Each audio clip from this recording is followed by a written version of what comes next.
Hello guys, ganito yung nilalakad namin araw-araw kasi sobrang layo, init pa.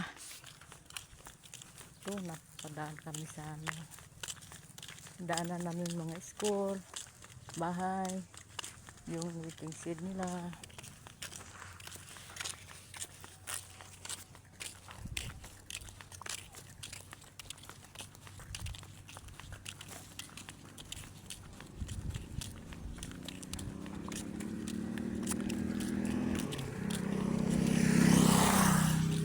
Hirap magsalita pag ikaw lang mag-isa.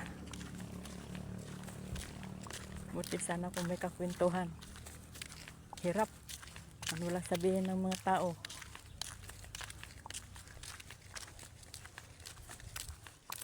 Ay, yung patay na yung kasoy.